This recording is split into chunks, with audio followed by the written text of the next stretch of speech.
சின்ன குழந்தைங்க பாத்தீங்கன்னா என்னைக்குடா பண்டிகை வரும், எப்படா நம்ம பட்டாசு வெடிக்கலாம் அப்படின்னு சொல்லிட்டு ஏக்கத்தோட இருப்பாங்க.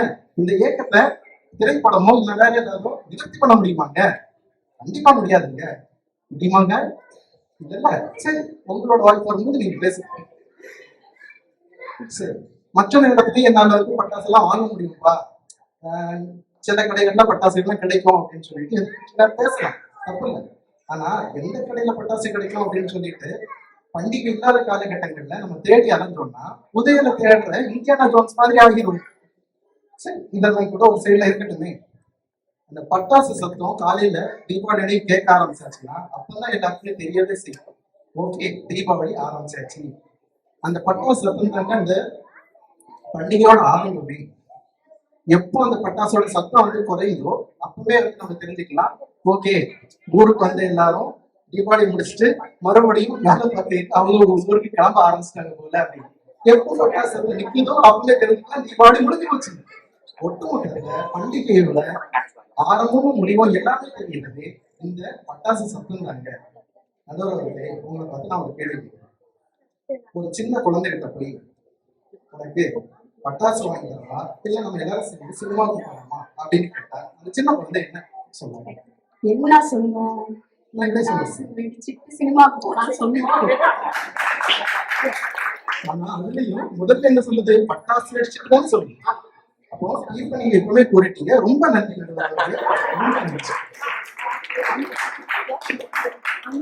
இதே மாதிரியே மொத்த தீர்ப்பையும் சொல்லிடுவாரு அப்படிங்கிற நம்பிக்கையோட நல்லதொரு தீர்ப்பை நடுவர் கூறுவார் என்று வாய்ப்புக்கு நன்றி கூறி விடைபெறுகிறேன்.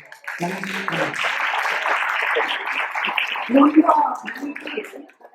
ஜெபா அவர்களே, அருமையாக இருக்கிற நீங்க ஔவையாரையே மறந்துட்டார் அப்படின்னு சொல்றாங்க, ஈகை குணத்தை மறந்துட்டார் அப்படின்னு சொல்றாங்க. வாங்க உமர் அவர்களே வந்து நீங்க என்ன சொல்றீங்கன்னு பாக்கலாம்.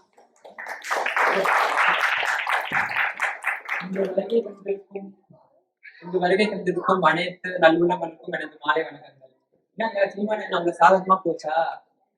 இல்லைங்க, ஒரு சினிமா ரசிகன்னா படத்தோட பூஜையில இருந்து ஆரம்பிச்சு அப்புறம் டைட்டில் அனௌன்ஸ்மெண்ட்டை பார்த்து ஃபர்ஸ்ட் லுக்கை பார்த்து பசங்களை கேட்டு கடைசியா ட்ரெய்லரை பார்த்து அந்த ட்ரெய்லரை உட்காந்து டீகோட் பண்ணி ஹீரோ டபுள் ஆக்ஷனா ட்ரிபிள் ஆக்ஷனா இந்த சீன் முன்னாடி வருமா பின்னாடி வருமா நமக்குள்ளேயே மனசுக்குள்ள ஒரு கதையை யோசிச்சு அப்படியே தீபாவளி அன்னைக்கு தியேட்டர் காலையில போய் நின்று அங்க பட்டாசு சட்டத்தோடய ரசிகர்கள் சட்டத்தோடய தியேட்டருக்குள்ள போனா அங்க ஸ்கிரீன்ல நமக்கு பிடிச்ச ஹீரோ வந்து ஹாப்பி தீபாவளின்னு சொல்லும் போது ஒரு சந்தோஷம் வருமே.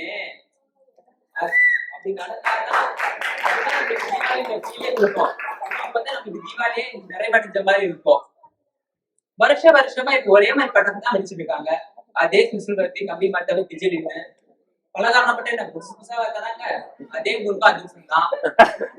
ஆனா ஒவ்வொரு தீபாவளிக்கும் நமக்கு யூனிக்கா இருக்கிற ஒரே விஷயம் படம் தான்.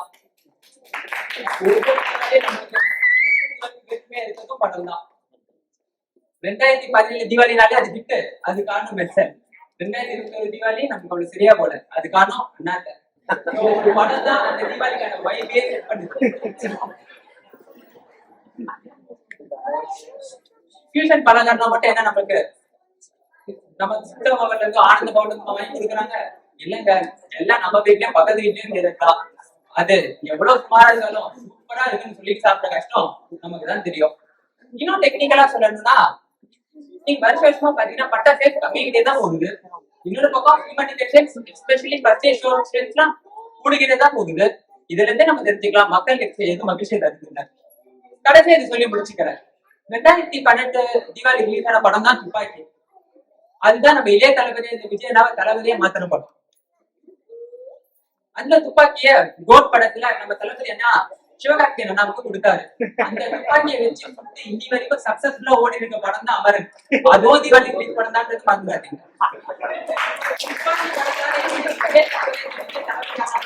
அதே மாதிரி அமரன் திரைப்படத்தால எஸ்கே அண்ணா அடுத்த போவாரு. இதுல நமக்கு என்ன தெரியுது? தீபாவளி திரைப்படங்கள்ல நமது ஹீரோக்களின் வாழ்க்கை மிக முக்கியமான திருப்புமுனையாக இருக்கிறது. தீபாவளியும் சினிமாவையும் யாராலும் இருக்க முடியாது. கடைசியை சொல்லி முடிச்சுக்கிறேன். தளபதி என்ன கரெக்டான ஆளுக்கு துப்பாக்கியை கொடுத்திருக்காருன்னு நான் நம்புறேன்.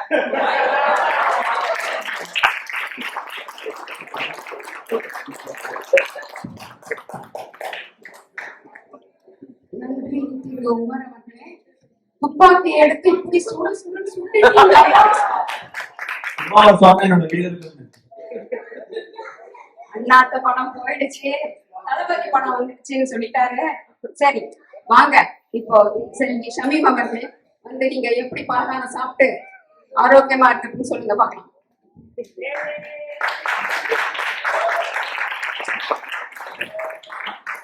இன்னைக்கு இங்க அமர்ந்திருக்கும் அனைவருக்கும் எனது இனிய வணக்கங்களை தெரிவித்துக் கொள்கிறேன். தீபாவளி நாளை நம்ம நினைவுக்கு வருவது பட்டாசும் இனிப்புகள் தான். தீபாவளி அன்னைக்கு காலையில அரைகுறையா தலை குளிச்சுட்டு அரைக்க பறக்க சாமி கும்பிட்டுட்டு நேரா ஒரு சரவெடியை போட்டுட்டு தான் அந்த நாளை ஆரம்பிக்கும். அப்படியே அக்கம் பக்கத்துல இருக்க நண்பர்கள் எல்லாம் சேர்ந்து கொஞ்சம் வெடி வெடிச்சு கொண்டாடி பசியோட வீட்டுக்கு போய் தட்டை நீட்டினா அம்மா மெதுன்னு நாலு இட்லியை எடுங்க, தளத்துல இருந்து கறி குழம்பு ஊத்த நம்ம அத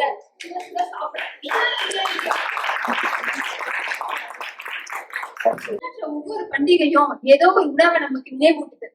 இப்ப ரம்ஜான்னா பிரியாணி, கிறிஸ்துமஸ்னா கேக்கு, அந்த மாதிரி தீபாவளினா இனிப்பு பலகாரங்கள் தான்.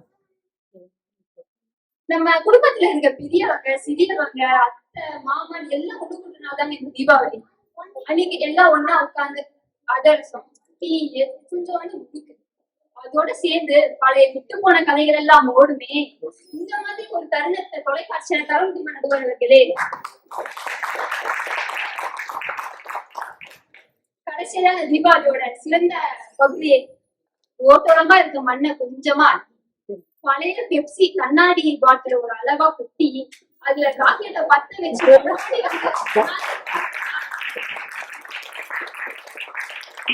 அந்த ராக்கெட் பக்கத்து வீட்டுல போய் சொல்லிருப்பாங்க.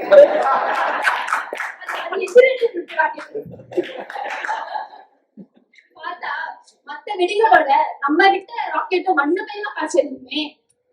டாக்டர் ராபர்ட் ஹட்சின்ஸ் உலகத்திலே முதல் முறை ராக்கெட் விட்ட போது கூட இவ்வளவு மகிழ்ச்சி அடைஞ்சிருப்பாரு.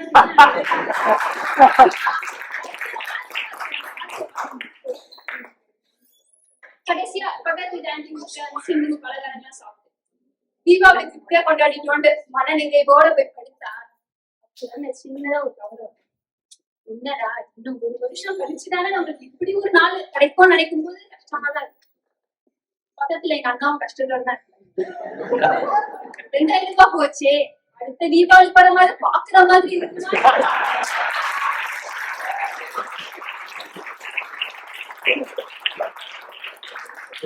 நண்பர்களே, கடைசியா நான் ஒண்ணு மட்டும் சொல்லிக்கிறேன். தீபாவளிய ஒரு பண்டிகைன்னு சொல்றேன். பண்டிகைனா என்ன? பண்டங்களின் ஈகை, அதாவது பிறருக்கு உணவை அளிப்பதே சிறந்த பண்டிகை, அதுவே மகிழ்ச்சியான தீபாவளி என்று கூறி விடைபெறுகிறேன். வாய்ப்பளித்தமைக்கு நன்றி.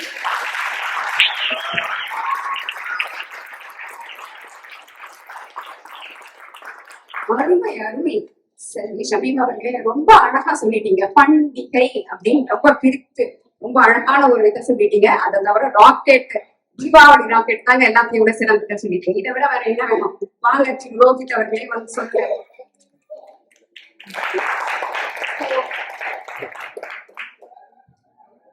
செக்கில் குடியிருக்கும் என் தமிழ் சொந்தங்களே, என்னடா எல்லாரும் தளபதிகளாக பேசுறாங்கன்னு நினைக்கிறீங்களா? இல்லைங்க, நாங்க பேசுறதே திரைப்படம். அப்புறம் தளபதி தலைவர்னு பேசுறதுதான் எப்படி? ஃபர்ஸ்ட் நம்ம பாலாண்ணால இருந்து வந்துடுவோம். ஏன்னா நமக்கு அவங்க கொடுத்ததுக்கு எல்லாம் திருப்பி பட்டாசு கொடுக்கணும்ல. பாலாண்ணா சொன்னாரு ஒரு 18ஆம் நூற்றாண்டு ஏதோ செஞ்சுரிஸ் எல்லாம் சொல்றாரு, அதுக்கு முன்னாடி எல்லாம் வந்து திரைப்படங்கள் இல்லை அப்படின்னாரு. ஆனா அதுக்கு முன்னாடி எல்லாம் திரைப்படங்கள் இல்லை, ஆனா கலை இருக்கு. இப்ப நடுவர்களே நீங்களே சொல்லுங்க, இந்த இதுல நம்ம உணவு முன்னாடி வச்சிருக்கோமா இல்ல கலை நிகழ்ச்சிகளை முன்னாடி வச்சிருக்கோமா? கலை நிகழ்ச்சிகளை தான் முன்னாடி வச்சிருக்கிறோம். உணவை கடைசியா தான் வச்சிருக்கிறோம். கலை நிகழ்ச்சிகள் தொலைக்காட்சிகள் நீங்க எதை பாப்பீங்க? திரைப்படங்களை பாப்பீங்க, கலை நிகழ்ச்சிகளை தானே பார்க்க போறீங்க. அப்ப அதுலயே தெரியுது நம்ம தீபாவளியில எது ஃபர்ஸ்ட் அப்படின்ட்டு கலை நிகழ்ச்சிகள் தானே ஃபர்ஸ்ட்.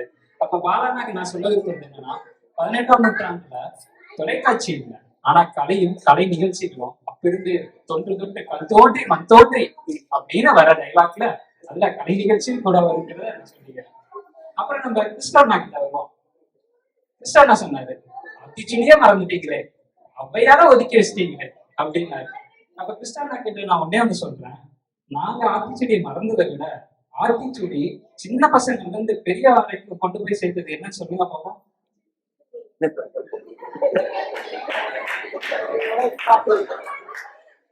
சரி நானே சொல்லிடுறேன். சின்ன பசங்க இருந்து பெரியவங்க வரைக்கும் ஆத்திச்சூடியை கொண்டு போய் சேர்த்தது நம்ம விஜயகாந்த்.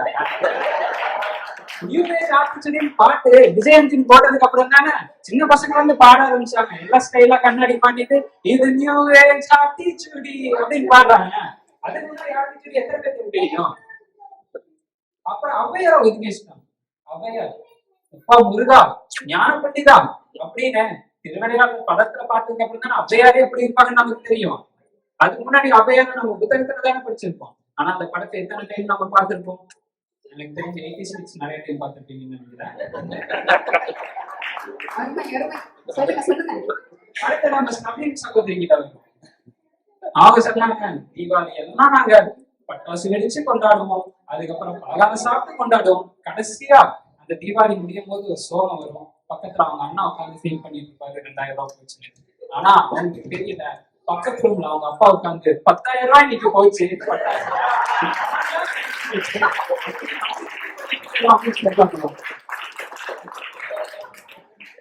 சோ இதுல இருந்து என்ன தெரியுது அப்படின்னா, பட்டாசு பலகாரம் அன்றாட இருக்கிறது தான். அதுவும் இல்லாம இந்த பட்டாசு நீங்க சொல்றீங்க வருஷத்துக்கு ஒரு டைம் தான் கொண்டாட முடியும். அப்படி இல்லை. தலைவர் படம் வரும்போது, தளபதி படம் வரும்போது, நம்ம சூர்யா படம் பங்குவா வரும்போது, அது ஃபிளாப்பிங் அதெல்லாம் வேற.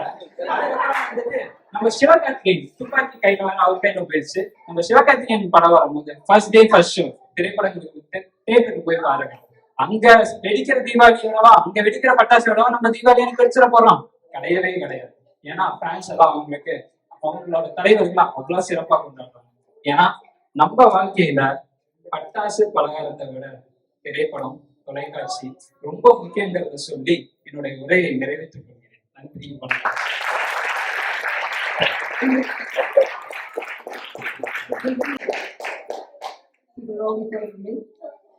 இரு தரப்பினரும் அழகாக தங்களது உரையை தங்கள் பக்கவாதங்களை எடுத்து உரைத்தார்கள். மிகவும் அருமையாக இருவருமே பகிர்ந்து கொண்டார்கள் தங்கள் கருத்துக்களை. 1000 தான் சொல்லுங்க, அம்மா செஞ்ச முறுக்கு, அத்தை கொடுத்த லட்டு, புட்டு வாயில இட்டு வர்ற மகிழ்ச்சி தானுங்க. பலகாரத்தை சாப்பிட்டு காதை பொத்திக்கிட்டு வெடிக்க முடியலையே கேட்க முடியலனாலும் ஒரு லட்சுமி வெடிய போட்டுட்டு காதை பொத்திட்டு உள்ள ஓடி வந்து எட்டி பாக்குற ஒரு சந்தோஷம் தீபாவளியில கிடைக்கும். அதே நேரத்துல புது சட்டைய போட்டுக்கிட்டு அக்கம் பக்கத்துல எல்லாரையும் பார்த்து காமிச்சிட்டு முதல் படம், முதல் வரிசை, முதல் ஷோ பார்த்து அந்த பேஸ்புக்லயும் இன்ஸ்டாலையும் போடுற மகிழ்ச்சி தீபாவளியில தானுங்க வரும். ஆக தீபாவளி என்பது ஒரு பண்டிகை. தீபாவளி மட்டும் இல்லை, எந்த பண்டிகையுமே எதற்காக வந்தது என்றால் எல்லோரும் இன்புற்றிருப்பதற்காகவே வந்தது. அப்படி எடுத்துக்கிட்டீங்கன்னா பலகாரம் செய்யும் பொழுது நாம அதை விளைவித்த விவசாயிகள் மற்றும் அதை கடைகளில் கொண்டு சேர்த்த வணிகர்கள், கடைக்காரர்கள், மளிகை சாமான் வாங்குறோம்.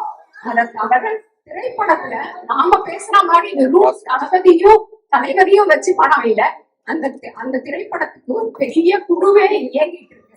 அதுல நிறைய பேர் சம்பந்தப்பட்டிருக்காங்க. அப்படி அத்தனை பேருக்கும் வேலை வாய்ப்பு கொடுத்து அனைவருக்குமே ஒரு நல்ல பூஸ்ட் ஆஃப் சேல்ஸ் கொடுக்கறதுதான் தீபாவளி அல்லது எந்த பண்டிகையுமே.